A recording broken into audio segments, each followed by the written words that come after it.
सो है guys, news boy. तो सबसे पहले हम लोग बात कर रहे थे लंदन में हो रहे यूनाइटेड द किंगडम रैली के बारे में। तो भाई कल के दिन 1 लाख से भी ज्यादा लोग लंदन में illegal migration and government policies के अगेंस्ट में प्रोटेस्ट कर रहे थे। कितने सारे लोग प्रोटेस्ट कर रहे थे, एक पिक्चर अभी आप स्क्रीन पर देख रहे हो गए ना, बहुत सारे लोग। क्यों? क्योंकि वो परेशान है उन लोगों से जो लोग इलीगली एंटर करते हैं यूके में। उनका कहना है कि बाहर से आने वाले लोग देश के जॉब्स, रिसोर्सेस और कल्चर को अफेक्ट करता है। वो डिमांड कर रहे हैं ना कि जो गवर्नमेंट है वो बॉर्डर को टाइट करे, इमिग्रेशन रूल स्ट्रिक्ट करे और अपने सिटीजन्स को ज्यादा प्रायोरिटी दे। बेसिकली वो परेशान है, बाहर देश के लोग जाके वहां रह रहे हैं, काम कर रहे हैं ना। तो इसी बीच अभी एक वीडियो वायरल जा रहा है जहां जो प्रोटेस्टर्स है वो ब्रेक लेते हैं and Indian street food vendor से खाना खा रहे होते हैं। आप देख सकते हो क्या आयरनी है भाई। मैं वीडियो दिखा देता हूँ, आप देखिए।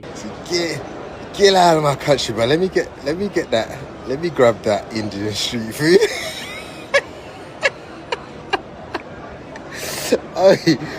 Oi, look, it's popping over here.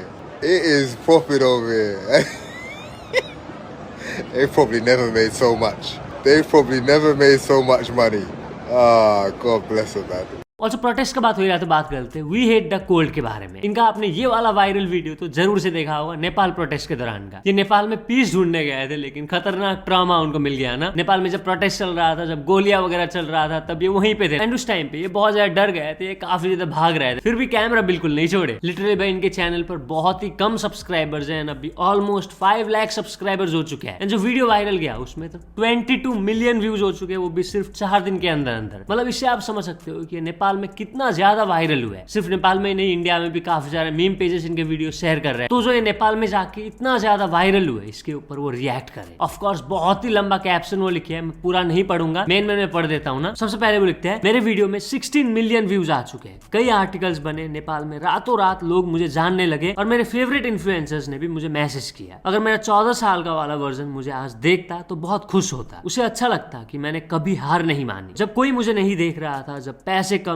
थे, जब कोई परवाह नहीं कर रहा था और मैं अकेला महसूस करता था, तब भी मैंने हिम्मत नहीं हारी। कई बार मुझे ये भी लगा कि घर जाके चुपचाप नौकरी कर लूं, ये सब बंद कर दूं, घूमना फिरना, लेकिन इसके बाद भी मैं बना रहा। मैं बहुत आभारी हूँ कि मैंने गिव अप नहीं किया और मैं हमेशा थैंकफुल रहूंगा नेपाल के उन लोगों का जिन्होंने मुझे अपने प्रोटेस्ट में अपनाया, मुझे सुरक्षित रखने की कोशिश की और मुझे मौका दिया कि मैं दुनिया को दिखाऊं कि असल में ग्राउंड पर क्या हो रहा था। आप सभी का धन्यवाद। ये कुछ दिन मेरे लिए जिंदगी के सबसे बड़े और यादगार दिन रहे। मुझे समझ नहीं आ रहा इसे कैसे प्रोसेस करूं। मैं बहुत खुश हूँ लेकिन सब कुछ सपना जैसा लग रहा है। और भी काफी कुछ वो लिखे है, अगर तो आप पढ़ना चाहते हो तो आप पॉज करके रीड कर सकते हो। तो चलिए नेक्स्ट अपडेट के बारे में बात करते चुकी है प्राइम मिनिस्टर नरेंद्र मोदी जी के बारे में। तो फाइनली पीएम मोदी विजिट किए मणिपुर। यस, मणिपुर में वायलेंस आपको पता होगा मई 2023 से स्टार्ट हुआ था। तब से ऑपोजिशन के लिए एक बहुत बड़ा मुद्दा बन गया था कि मणिपुर क्यों नहीं जा रहे। बट कल फाइनली वो मणिपुर गए। जब वहां पहुंचे उनको जाना था हेलीकॉप्टर से, बट क्योंकि बहुत ज्यादा बारिश हो रहा था, वेदर खराब था, तो इसलिए हेलीकॉप्टर से जाने का प्लान कैंसिल होता है। जिसके बाद वो वेन्यू पहुंचे बाय रोड। मणिपुर के लिए उन्होंने बता दो अनाउंस किया 8,500 करोड़ रुपीस का डेवलपमेंट प्रोजेक्ट, जिससे रोड्स एंड हाईवेज बनाए जाएंगे, ड्रेनेज सिस्टम और बेसिक इंफ्रास्ट्रक्चर को इंप्रूव किया जाएगा, वुमेन के लिए हॉस्टल एंड फैसिलिटीज बनाए जाएंगे एंड और भी बहुत कुछ। ऑल्सो मणिपुर के लोगों से कहे मैं आपके साथ हूँ। ऑल्सो वो लोगों से अपील किए फॉर पीस एंड यूनिटी। वो कहे हाल ही में मणिपुर में बहुत वायलेंस देखने को मिला। मैं सारे ऑर्गेनाइजेशन से अपील करता हूँ कि वो आगे बढ़े, अब इससे पीसफुली रहे, अपने ड्रीम्स को पूरा करे और अपने बच्चों के लिए बेटर फ्यूचर सिक्योर करे। तो चलिए नेक्स्ट अपडेट के बारे में बात करते चुकी है एक बहुत ही शॉकिंग न्यूज के बारे में जो किया उत्तर प्रदेश के बिजनौर से। जब एक हस्बैंड जिनका नाम है निगम, जब वो चिकन लाए घर में अपनी वाइफ को कहे कि मेरे लिए चिकन बना दो, तो जो वाइफ है वो चिकन बनाने की जगह कुछ और सब्जी बना देती है। बेसिकली निगम अपने साथ दारू भी लाया था, उसका प्लान था चिकन के साथ दारू पीने का। बट जब वाइफ ने कुछ और ही सब्जी बनाया तो जो निगम है वो बहुत ही ज्यादा गुस्सा हो जाता है, झगड़ा करने लग जाता है अपनी वाइफ से। सिर्फ बातों से झगड़ा नहीं, वो अपनी वाइफ को पीटता भी है। जिसके बाद होना क्या है, जो वाइफ है रीना वो करती है। और जब इसके बारे में निगम को पता चला कि वाइफ ने क्या, वो बहुत ज्यादा डर जाता है। तो वो अपने 2 रिलेटिव्स के साथ मिलकर अपनी बीवी का बॉडी को कपड़े में रैप करके उसको गंगा नदी में फेंक देता है। इसके बाद वो पुलिस स्टेशन जाता है, मिसिंग कंप्लेंट फाइल कर देता है। वहीं दूसरी तरफ बता दो जो रीना के फैमिली मेंबर्स है वो निगम एंड निगम के फैमिली के ऊपर का एलिगेशन लगाते हैं। वो एक्यूजेशन लगाते हैं ना कि जो निगम एंड निगम के फैमिली मेंबर्स है वो रीना को हरास करते थे फॉर दाउरी, दहेज। इसके बाद होना क्या है, पुलिस जब निगम से पूछताछ किए तो वो कन्फेस करता है ना कि हाँ उसका भी इन्वॉल्वमेंट है केस में। ऐसा हुआ था, उस रात में घर पी के आया था, अपने साथ चिकन लाया था। जब बीवी को मैंने बनाने को कहा तो वो नहीं बनाई, जिसके बाद झगड़ा हुआ एंड बाद में मुझे पता चला कि कर लिया, जिसके बाद मैं और मेरे कुछ रिलेटिव्स मिलके बॉडी को गंगा नदी में फेंक दिए। इस मामले में बता दूं, निगम को तो अरेस्ट कर लिया गया है, निगम के भाई को भी अरेस्ट कर लिया गया एंड ऑल्सो कजिन को भी, जिन्होंने बॉडी को गंगा नदी में फेंकने में हेल्प किया था ना। तो चलिए नेक्स्ट अपडेट के बारे में बात करते चुकी है, racism against Indians in foreign countries के बारे में। इंडियंस के अगेंस्ट में आपको बताओ, रेसिज्म बहुत ज्यादा बढ़ गया है बाहर देशों में। कितना क्या बढ़ा है वो मैं बताऊंगा, लेकिन उससे पहले रिसेंट का ही एक इंसिडेंट के बारे में बात करते जो कि हुआ यूके में। एक सिख वुमेन जो कि ब्रिटिश बॉर्न है, वहीं पैदा हुई है, उसको 2 गोरे बंदे पीटते हैं,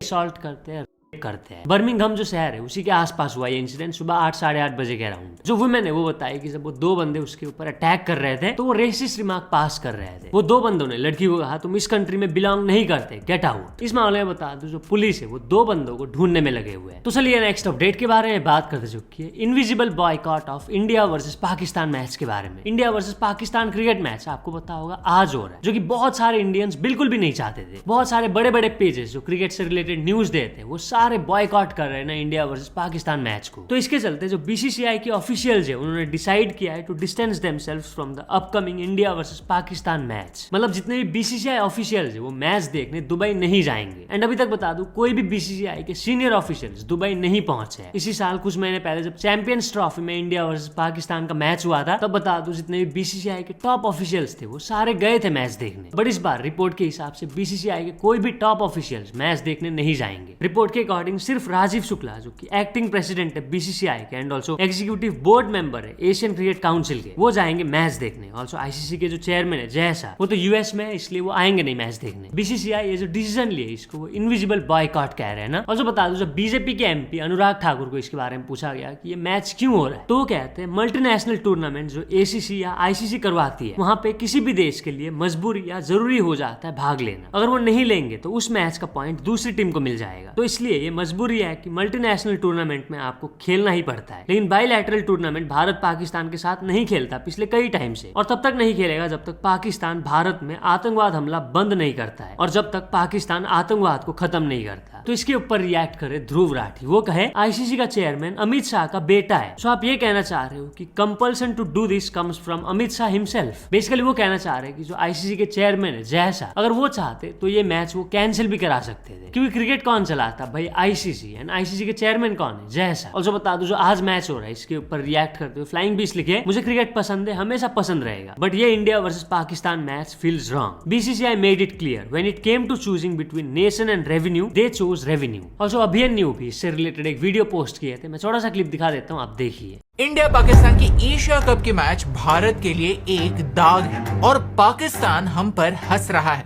भारत एशिया कप क्यों खेल रहा है ये मेरी समझ से तो बाहर।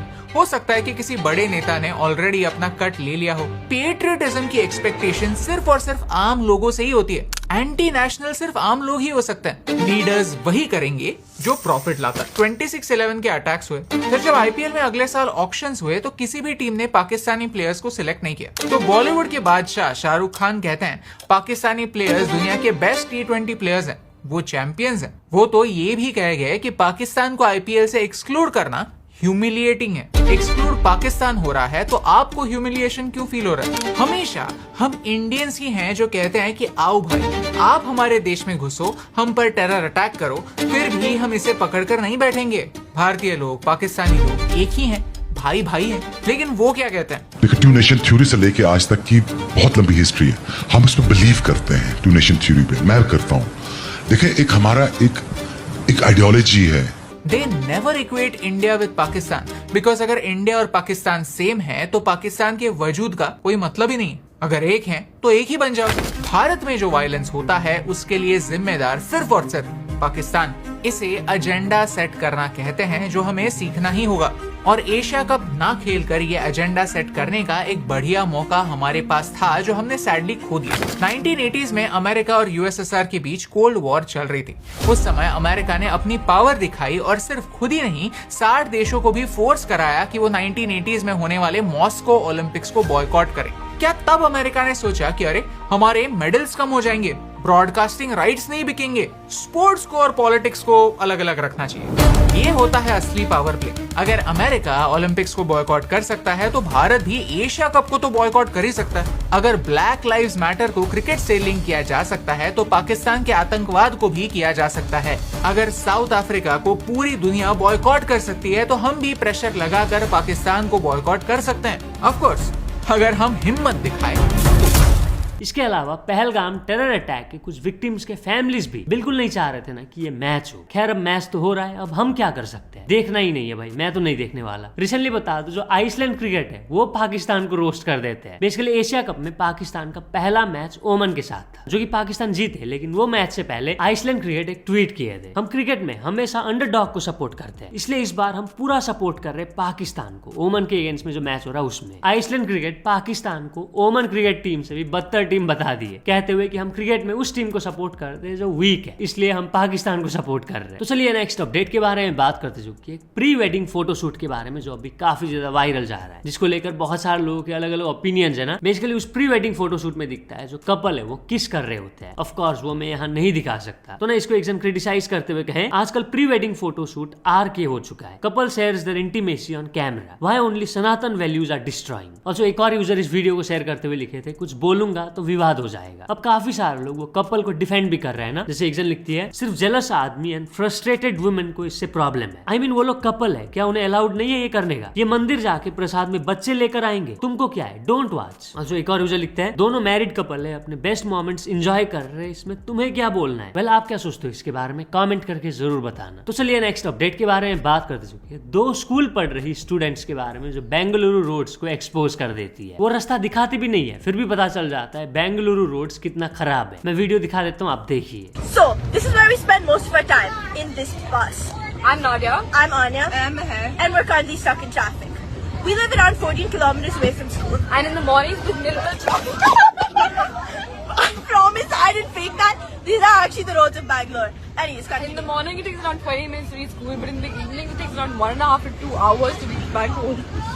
And we used to reach home at 3:15. Now we're reaching at 4:30. And because of that, we have to postpone extracurricular activities, and it leaves us with less time to study. And this leads to a huge emotional strain due to the exhaustion and all our energy being drained from being in this bus. And sometimes we even get physically injured because of the bumps. Like, I'm not joking. And sometimes when we're stuck in traffic jams, we can literally run home faster than that. I'm not exaggerating. And this is something we really don't want as a part of our daily routine, to be in the bus for 2 hours. Yeah. So something has to change.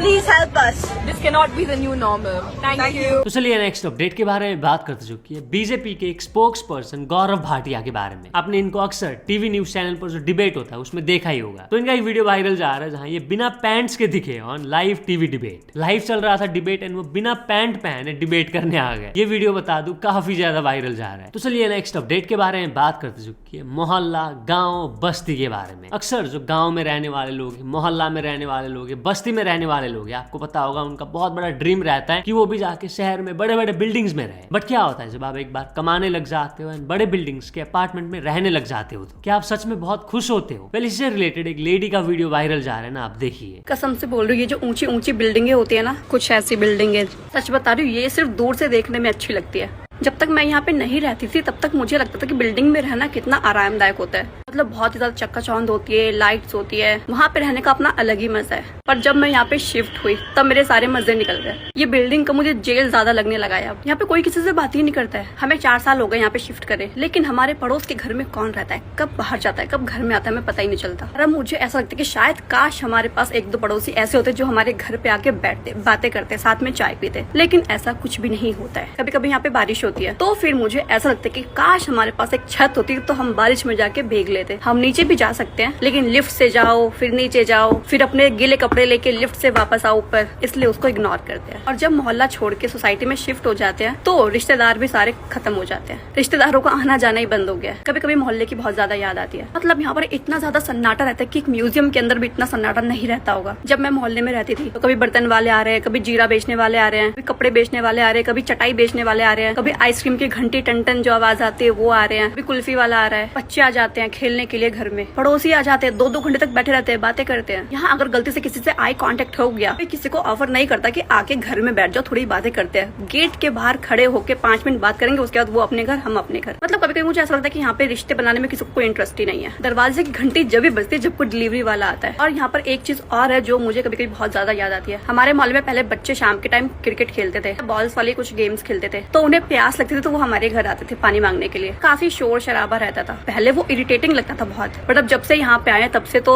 ये सन्नाटा खा गया ऐसा लग रहा है। अब हमें उस चीज की याद आती है। बट कभी कभी नौकरी करने के लिए ऐसी जगह शिफ्ट होना पड़ता है। सोसाइटी में लोग बात नहीं करते, यहाँ पे बस शिकायतें करते हैं। आज पानी खराब हो गया, आज किसी ने हमारी पार्किंग में कार लगा दी, पानी गंदा आ रहा है, आज पानी इतने से इतने बजे तक नहीं आएगा। कुछ भी हो, मतलब मोहल्ले में रहने का अपना फायदा तो है, कम से कम वहाँ अकेलापन तो नहीं लगता है। सो इसलिए भाई अगर तो आप गांव में रह रहे हो, मोहल्ले में रह रहे हो, बस्ती में रह रहे हो, ठीक है भाई, वही लाइफ सही है। तो चलिए नेक्स्ट अपडेट के बारे में बात करते जो कि टाइगर श्रॉफ की माँ के बारे में। तो टाइगर श्रॉफ की माँ एक इंस्टाग्राम क्रिएटर के ऊपर गुस्सा हो गई। कल ही मैंने दिखाया था, आपको पता होगा, एक इंस्टाग्राम क्रिएटर टाइगर श्रॉफ को रोस्ट किए थे। क्यों? जो वो कपड़ा पहन के मंदिर गए थे और जब वो मंदिर पहुंचे वहां पे पापराजी मौजूद थे। ये सब को वो अपने वीडियो में PR बताए थे ना, और जो उसी वीडियो में वो क्रिएटर बताए थे ना कि ये एटीट्यूड दिखा रहा है, ये कर रहा है, वो कर रहा है। तो उसी वीडियो के नीचे कॉमेंट की टाइगर श्रॉफ की माँ, वो एटीट्यूड तो तुम दिखा रहे हो, तुम मेरे बेटे को नहीं जानते, इसलिए शट अप। तो चलिए नेक्स्ट अपडेट के बारे में बात करते जो कि समय रायना एंड कृष्णा के बारे में। तो दोनों का एक एड आउट हुआ है, ठीक है, एंड वहीं पे जो कृष्णा है वो समय रायना को ट्रोल करते हैं, उनका जो इंडियाज गॉट लेटेंट कंट्रोवर्सी हुआ था उससे रिलेटेड। मैं दिखाई देता हूँ, आप देखिए।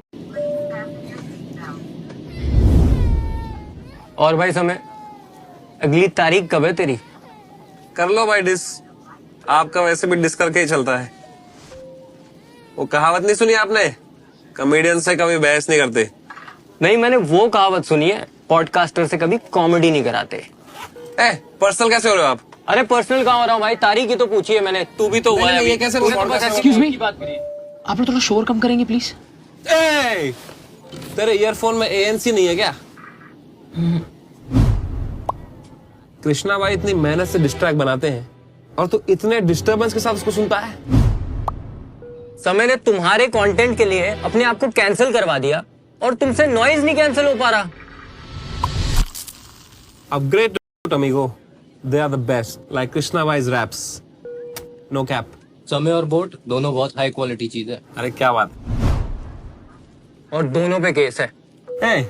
पर्सनल कैसे हो सकते हो फिर से? अरे भाई अभी तो नहीं, ये गलत बात है, ये गलत बात है भाई, ये गलत बात है, नहीं, ये नहीं। तो चलिए नेक्स्ट अपडेट के बारे में बात करते जो कि नॉर्थ कोरिया से रिलेटेड एक शॉकिंग न्यूज के बारे में। तो UN के एक रिपोर्ट के अकॉर्डिंग नॉर्थ कोरिया में अगर कोई फॉरेन फिल्म उसको देखता है या उसको शेयर करता है तो उसको मार दिया जाता है। फॉरेन फिल्म यानी अगर तो वो इंडियन मूवी भी देखते हैं वहां पे या फिर शेयर करते हैं तो उनको मार दिया जाता है। इसके बारे में बता दो, जो नॉर्थ कोरिया से भागे हुए लोग हैं उन्होंने बताया। और जो मारा जाता है फॉरेन मूवी देखने के लिए वो पब्लिक के सामने मारा जाता है, ताकि लोगों में डर रहे कि फॉरेन फिल्म हमें नहीं देखना है, ना ही शेयर करना है, नहीं तो हमें मार दिया जाएगा। मतलब समझ रहे हो, नॉर्थ कोरिया लोगों को पता ही नहीं है कि हमारे यहाँ कितना फ्रीडम है, हम क्या क्या कर रहे हैं, कुछ भी नहीं पता। रशिया यूक्रेन चल रहा है, नेपाल में प्रोटेस्ट हुआ, इंडिया में पहलगाम हमला हुआ, इंडिया पाकिस्तान का वार हुआ था, वो सब कुछ उनको कुछ भी पता नहीं है। तो बस आजकल बस इतने अपडेट्स थे। अगर तो वीडियो पसंद आया तो लाइक जरूर कर देना। मिलते हैं अपने नेक्स्ट वीडियो में।